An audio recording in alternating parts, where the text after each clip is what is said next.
हमने शहर को दी एक नई पहचान, हम हैं सिंघानिया बिल्डकॉन।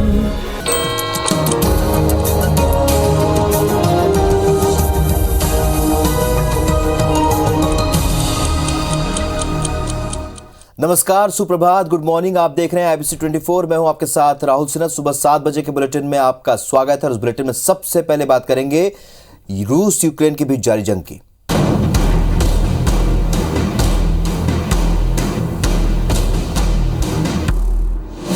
तो रूस यूक्रेन के बीच इस वक्त जंग जारी है। यूक्रेन पर रूस के हमले का आज 5वां दिन है। कीव में मिसाइल एयरक्राफ्ट हमले की आशंका है। फ्रांस ने रूस के लिए एयर स्पेस बंद कर दिया है। राष्ट्रपति पुतिन ने न्यूक्लियर फोर्स को अलर्ट कर दिया है। पुतिन ने रक्षा मंत्रालय को आदेश दिया है। बड़ी खबर आपको बता रहे हैं, रूस और यूक्रेन के बीच लगातार जंग जारी, आज 5वां दिन है।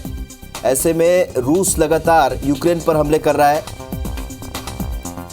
फ्रांस ने रूस के लिए अपना एयर स्पेस बंद कर दिया है। राष्ट्रपति पुतिन ने न्यूक्लियर फोर्स को अलर्ट किया है और इसे लेकर पुतिन ने रक्षा मंत्रालय को आदेश भी दे दिया है। दिन प्रतिदिन अपने हमले तेज कर दिए रूस ने यूक्रेन पर। आज 5वां दिन है। कीव में मिसाइल एयरक्राफ्ट हमले की आशंका जताई जा रही है। जिस तरीके से हर रोज अपने हमले रूस तेज कर रहा है। राष्ट्रपति पुतिन ने न्यूक्लियर फोर्स को इस बीच अलर्ट किया है। रक्षा मंत्रालय को आदेश भी जारी किया है। तो पूरी दुनिया की नजर इस रूस यूक्रेन जंग पर टिकी हुई है और 5वां दिन आज है। लगातार रूस अपने हमले तेज कर रहा है। आज कीव में मिसाइल एयरक्राफ्ट हमले की आशंका है। फ्रांस ने रूस के लिए एयर स्पेस को बंद कर दिया है और राष्ट्रपति पुतिन ने न्यूक्लियर फोर्स को अलर्ट किया है। इसके लिए आदेश भी जारी किया है।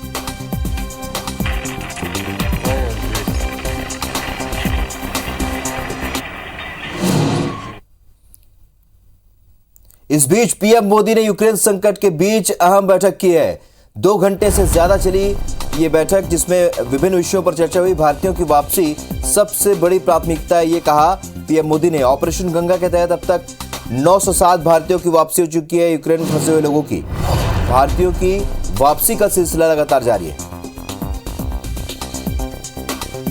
तो रूस और यूक्रेन के बीच जारी जंग के बीच इस बीच पीएम मोदी ने भी बैठक की है। अहम बैठक, 2 घंटे से ज्यादा ये बैठक चली है। इस पर विभिन्न विषयों के साथ इसमें ये चर्चा हुई है कि भारतीयों की वापसी सबसे बड़ी प्राथमिकता, ये कहा है पीएम मोदी ने। ऑपरेशन गंगा के तहत अब तक 907 भारतीयों की वापसी हो चुकी है, जो कि यूक्रेन में फंसे हुए, और भारतीयों की वापसी का सिलसिला भी जारी है। तो आपको बता दें कि यूक्रेन में फंसे भारतीयों को दूसरे देश की सीमाओं से निकाला जा रहा है और इसके लिए लगातार केंद्र सरकार प्रयास कर रही है। पीएम मोदी ने बैठक की, अहम बैठक। इस बैठक में इस बात को लेकर चिंता जताई गई किस तरीके से यूक्रेन में फंसे हुए भारतीयों को निकाला जाए, और ये प्राथमिकता बताई पीएम मोदी ने। तो रूस के बढ़ते तेवर और यूक्रेन में कर्फ्यू के माहौल के बीच छत्तीसगढ़ के कई छात्र अब भी वहां फंसे हुए हैं। दुर्ग जिले से MBBS की पढ़ाई करने गए करीब 100 से ज्यादा छात्रों के माता पिता चिंतित हैं। कई स्टूडेंट माता पिता से वीडियो कॉल के माध्यम से संपर्क में हैं। सभी बंकरों के अंदर रहकर अपनी सुरक्षा कर रहे हैं। वहीं पेरेंट्स का कहना है कि एम्बेसी से उन्हें कोई मदद नहीं मिल पा रही, बल्कि एम्बेसी उनके बच्चों को वहां से हटने के लिए मजबूर कर रहा है। इधर बैकुंठपुर जिले के चिरमिरी की रहने वाली पूजा घोषाल यूक्रेन में पढ़ाई कर रही है, जो कि बॉर्डर पार करके रोमानिया में फंसी हुई है। पूजा के साथ चिरमिरी नगर निगम के 4 और मेडिकल छात्र भी यूक्रेन में फंसे हुए हैं, जिनकी सलामती के लिए परिजन लगातार इंडियन एम्बेसी से गुहार लगा रहे हैं। वहीं पीएम मोदी ने छात्रों की वापसी की तैयारियों को लेकर दिल्ली में मंत्री और अधिकारियों के साथ बैठक की है। मेरा मतलब उसका भी चलेगा ना। तो हमको ना कोई इन्फॉर्मेशन मिल रही है। हम खाली भटक रहे हैं 3 दिन से। हमारे लिए खाने पीने के लिए कुछ नहीं है। हम इधर उधर से मांग रहे हैं चीज़ें। ऑल्सो हमारे पैसे ऑलमोस्ट ख़त्म होने आ चुके हैं, क्योंकि अभी हमें पता नहीं है। यहाँ पे कुछ लोग बिना पैसे के हेल्प कर रहे हैं, बट कुछ लोग कुछ ओवर प्राइस पैसे लेकर ही हमें एक कोई लोकेशन पे पहुंचा रहे हैं। तो यूक्रेन के अलग अलग शहरों में फंसे छत्तीसगढ़ के 6 छात्र रविवार की रात दिल्ली से होकर रायपुर पहुंचे। छात्रों ने बताया कि वहां अब भी बड़ी संख्या में छत्तीसगढ़ के बच्चे फंसे हुए हैं। छात्र वेस्ट यूक्रेन में फंसे थे, जिन्हें हंगरी के रास्ते निकाला गया। केंद्र सरकार ने छात्रों को यूक्रेन से दिल्ली लाने की व्यवस्था की है, जबकि दिल्ली से रायपुर लाने की व्यवस्था छत्तीसगढ़ सरकार निःशुल्क कर रही है। छात्रों से बातचीत की हमारे संवाददाता संदीप शुक्ला ने। यूक्रेन में बड़ी संख्या में छत्तीसगढ़ के भी बच्चे फंसे हुए थे और भारत सरकार के प्रयास से, छत्तीसगढ़ की सरकार की प्रयास से दिल्ली से वो छत्तीसगढ़ पहुंच चुके हैं। तो हम उससे बात करेंगे। कब से आप लोग निकलने का प्रयास कर रहे थे और कब पहुंचे इंडिया? जी, प्रयास तो इंडियन एम्बेसी ने कराया था, तो हम लोग कल निकले थे वहाँ से और आज पहुँचे हैं। कहाँ की रहने वाली आप, क्या नाम लिखती हैं? मैं चिरमिरी से नादिया अली। क्या स्थिति है वहाँ? छत्तीसगढ़ के और बच्चे फंसे हुए हैं? हाँ, बहुत सारे फंसे हैं।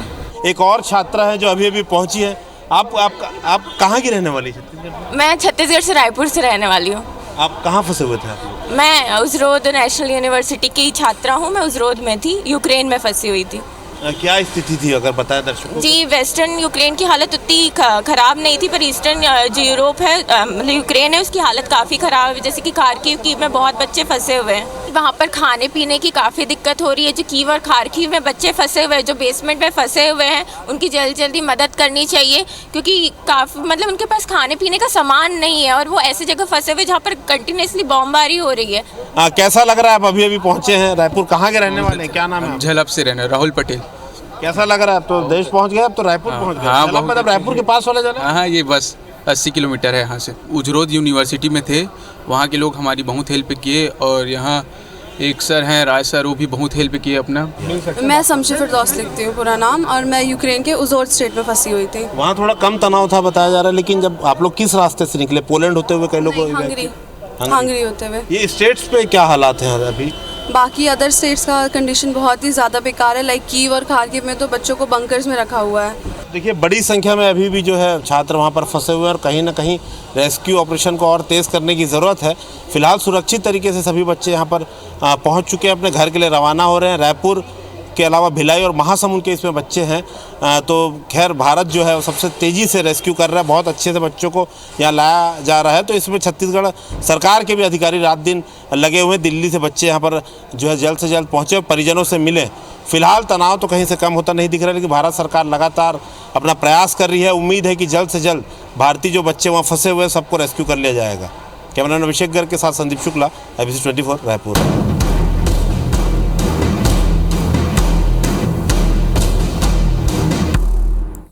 और अब बात करेंगे यूपी के अग्निपथ की।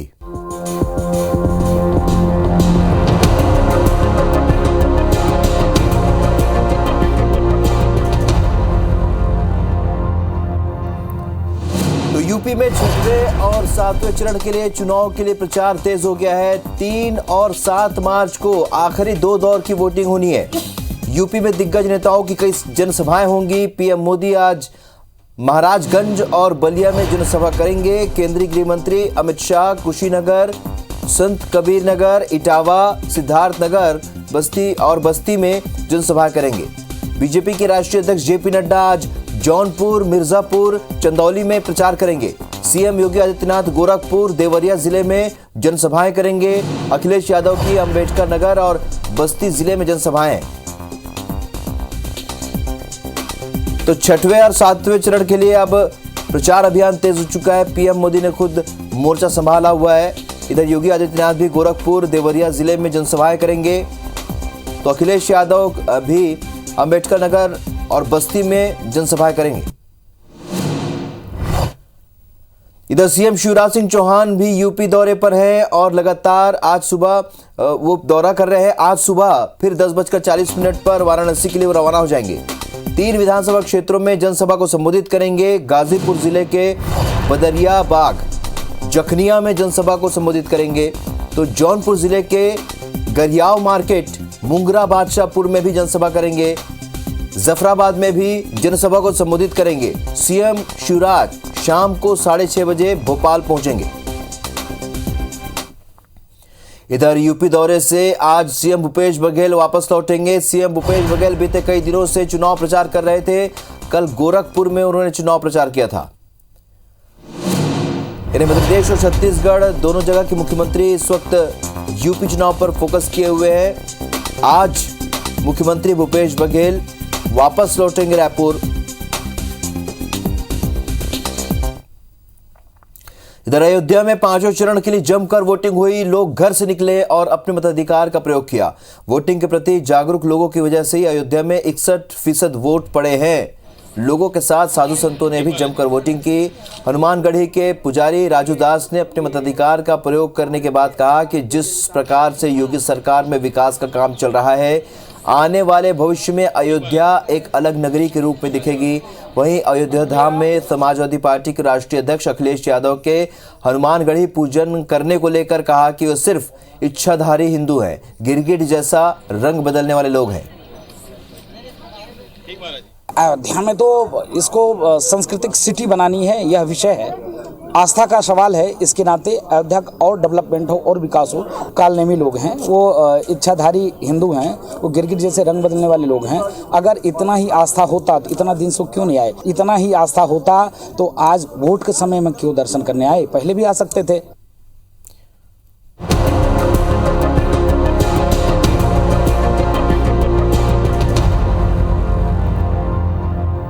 बात करेंगे छत्तीसगढ़ से मिली बड़ी खबर की, तो रायपुर में एआईसीसी के प्रदेश प्रभारी सचिव चंदन यादव आज मैराथन बैठकें करेंगे। छत्तीसगढ़ युवा कांग्रेस प्रदेश कार्यकारिणी की वो बैठक लेंगे।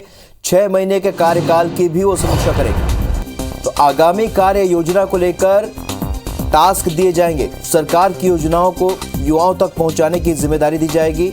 रायपुर जिले के सदस्यता अभियान की समीक्षा भी करेंगे। रायपुर के पार्षद दल की भी बैठक लेंगे।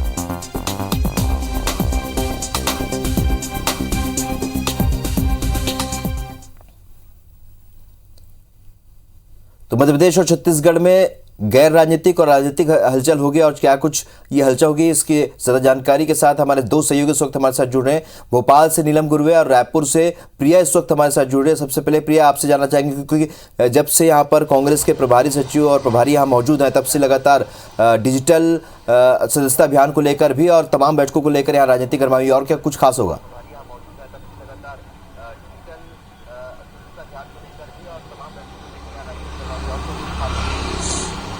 देखिए बिल्कुल राहुल, लगातार कांग्रेस पार्टी कमरकश तैयारी कर रही है मिशन 2023 के लिए, और यही वजह है कि लगातार उनके राष्ट्रीय नेतृत्व का दौरा जो है वो जारी है।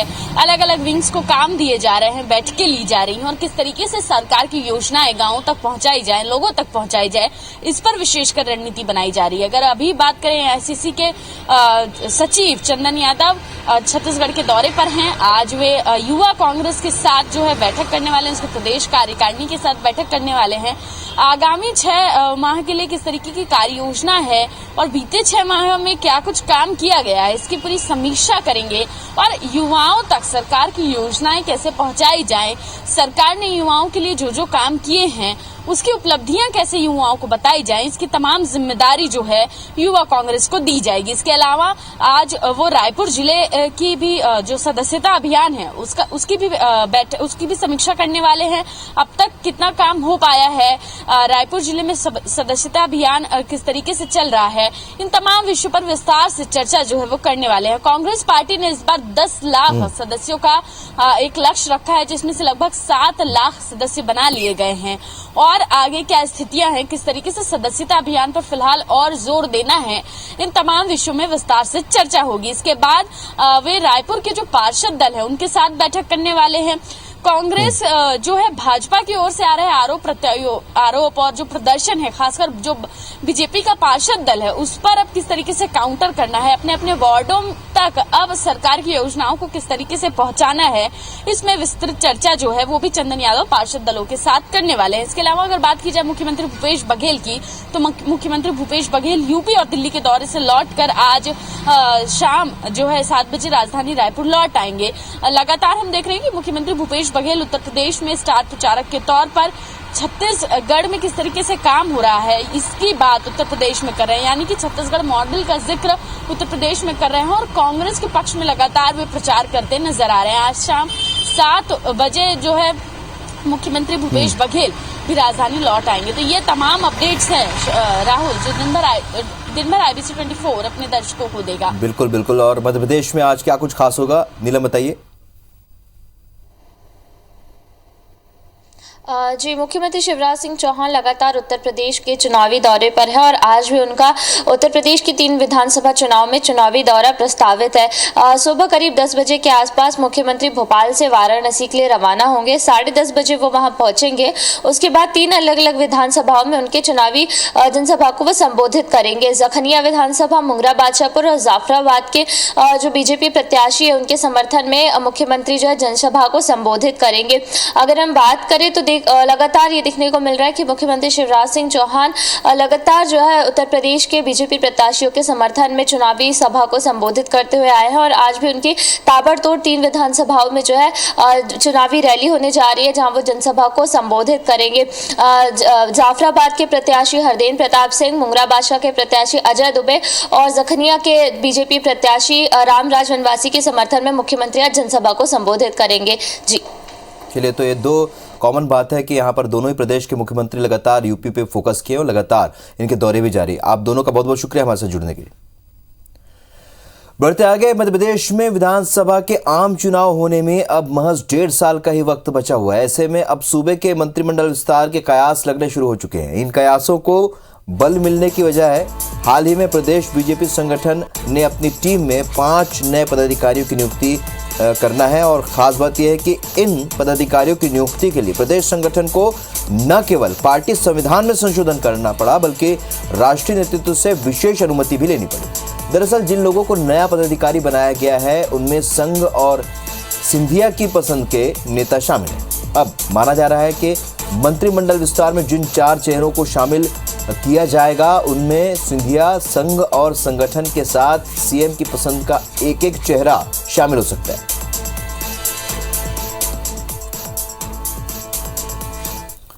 छत्तीसगढ़ स्वास्थ्य कर्मचारियों सहित अन्य विभागों के कर्मचारी संयुक्त फोरम के जरिए 3 सूत्रीय मांगों को लेकर आंदोलन करेंगे। कर्मचारियों और अधिकारियों ने इसे महंगाई भत्ता संघर्ष मोर्चा का नाम दिया है। तृतीय वर्ग स्वास्थ्य कर्मचारी संघ के कार्यालय में इसे लेकर एक बैठक हुई जिसमें आंदोलन की रणनीति बनाई गई। वहीं 6 मार्च को सभी जिला मुख्यालय में संघर्ष मोर्चा की बैठक होगी।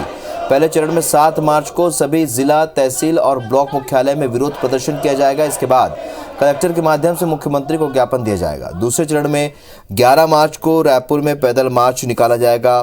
तीसरे चरण में 11 अप्रैल से 13 अप्रैल तक प्रदेश के सभी कर्मचारी अधिकारी सामूहिक अवकाश लेकर आंदोलन करेंगे।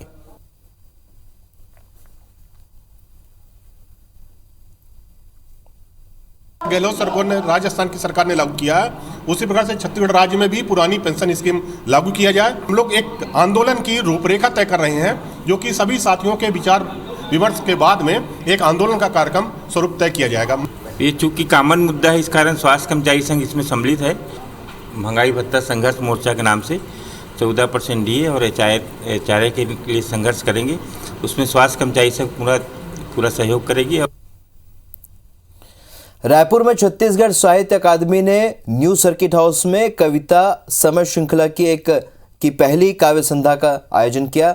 आयोजन में देश समेत अंतर्राष्ट्रीय स्तर पर ख्याति कवि विनोद शुक्ल, अंबिकापुर के महेश वर्मा, दिल्ली से कांत श्रीवास्तव और देवयानी भारद्वाज और मुंबई से फरीद खान ने शिरकत की। कवियों ने अपनी कविताओं से लोगों को मंत्रमुग्ध कर दिया। इस दौरान छत्तीसगढ़ साहित्य अकादमी के अध्यक्ष ईश्वर सिंह दोस्त ने बताया कि पहले ही काव्य संध्या में श्रोताओं का जबरदस्त उत्साह देखने को मिला।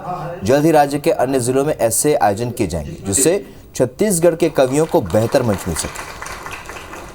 समय उसके बाद शुरू हो या ना हो, फिर चाहे तो भाषा। मैं जो कुछ कविताएं सुनाऊंगी।